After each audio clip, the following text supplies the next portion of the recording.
A surprising number of characters in Malcolm in the Middle end up developing a crush on Lois. And the weird part is, it actually makes sense. Let's start with Hal, because if anyone in this show is completely obsessed with Lois, it's him. One of the best examples comes from the episode where Lois buys a bigger bed. You just bought a new bed.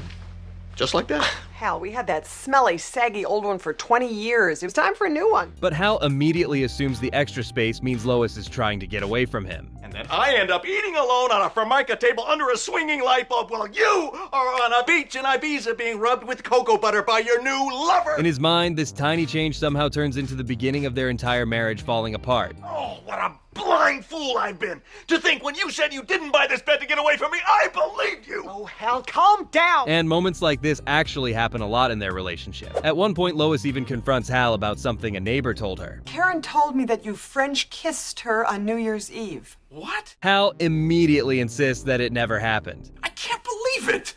You're actually accusing me of this? But the conversation quickly turns into something else. Lois starts asking him a much bigger question. Unlike any other man alive, you don't even have a glancing interest for other women? You and you alone stand outside the dictates of millions of years of evolution. Why is that so hard for you to believe? Because I look at other men! And then there's another episode where Hal thinks he might lose his job because the company is cutting positions. Around the same time, his boss starts flirting with him. But I'm gonna do my best to make everyone here feel respected.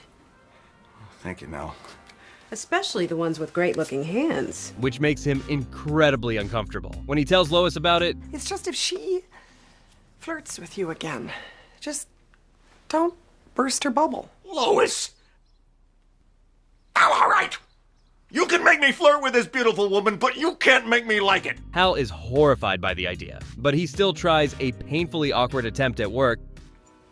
So what's a guy like you do for fun, huh? Before quickly admitting that he's only doing it because his wife told him to. I was just told to say that. I'm sure you're very pretty, but I don't find you even remotely attractive. I was only flirting with you because my wife is making me.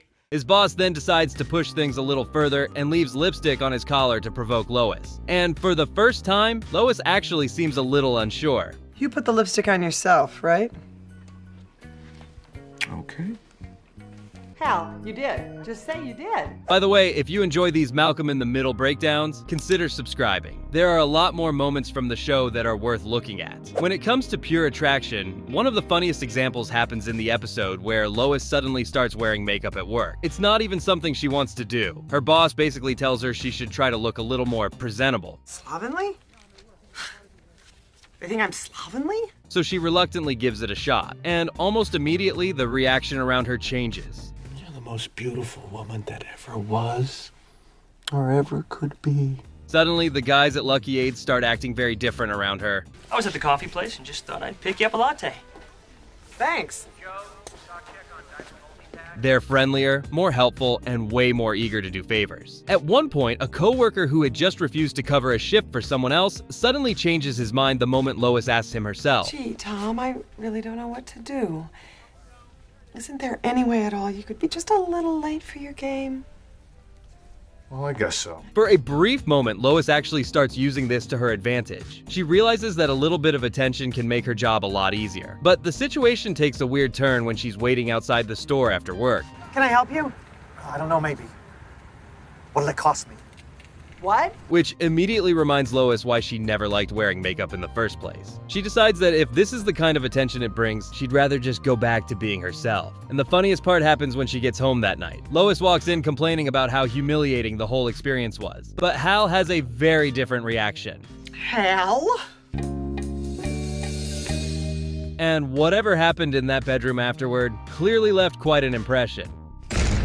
Next, there's Stevie. And compared to the other examples, this one is actually kinda sweet. Stevie ends up staying with the Wilkersons for a few days while his parents are away, which means he suddenly spends a lot more time around Lois. Everyone noticed the way Stevie pre-sliced the grapefruit sections? It's so nice to have a boy in the house who's not a rude little monster. And unlike Malcolm and the other boys, Stevie is actually polite, helpful, and incredibly well behaved. Lois immediately notices the difference.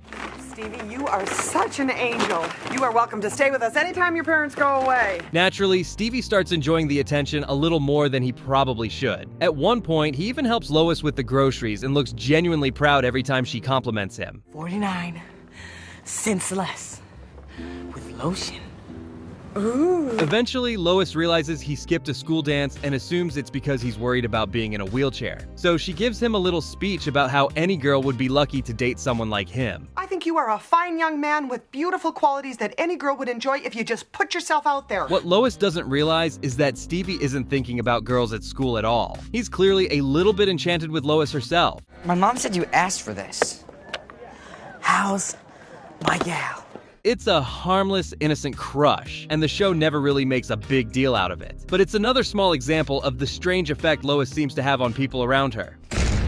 Reese is another strange example, although in his case, it isn't really Lois he falls for. What he actually falls for is a version of Lois from the past. Oh my God! This girl rocks! At one point, Reese finds an old diary and starts reading it, thinking it belongs to some girl from school. The entries talk about being bullied, feeling insecure, and trying to change her personality so the boy she likes won't lose interest. He asked me out. I will never go back to the old me. No! Something wrong? Reese slowly gets more and more invested in the story, imagining the girl behind the diary and eventually picturing himself as the guy she's writing about. By the time he reaches the part where the big romantic moment is about to happen. What are you doing with my old diary?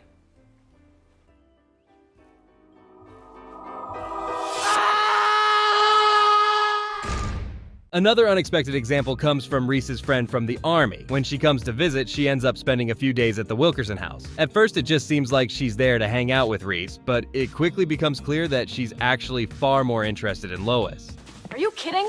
The way that you handled that unruly mob without once firing over their heads? You are incredible. Reese had apparently told her plenty of stories about his mother, and she already admires her before they even properly meet. Once she's around Lois, that admiration only grows. Need something to dry. Yes, ma'am. Damn!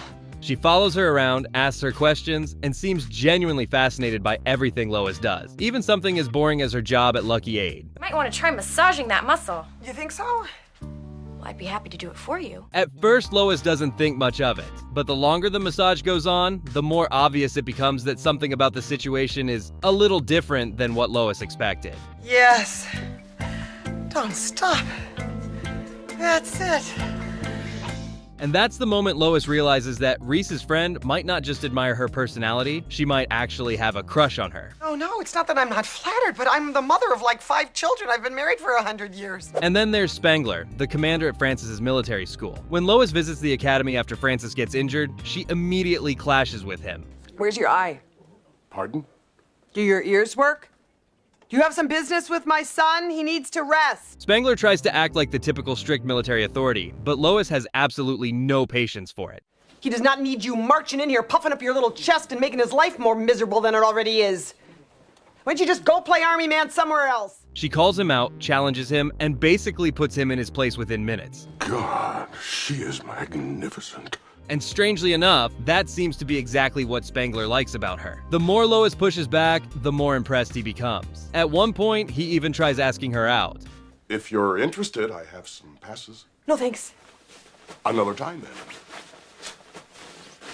Of course, Lois shuts that idea down immediately, but the reaction from everyone around them makes something pretty clear. It's not Lois being soft or charming that attracts people. It's the opposite. Her confidence, her intensity, and the fact that she never tries to please anyone are exactly what make her so magnetic. That's really the strange thing about Lois. She was never written to be the attractive character of the show. She's loud, intimidating, and usually the last person in the room trying to be liked. But somehow, that's exactly what pulls people toward her. And if you want the most extreme example of that, you only have to look at Craig. His fascination with Lois slowly turns into one of the strangest obsessions in the entire series. We already broke that whole story down in another video, so if you want the full Craig saga, you can check that one out next. And if you enjoyed this video, consider subscribing for more Malcolm in the Middle Breakdowns.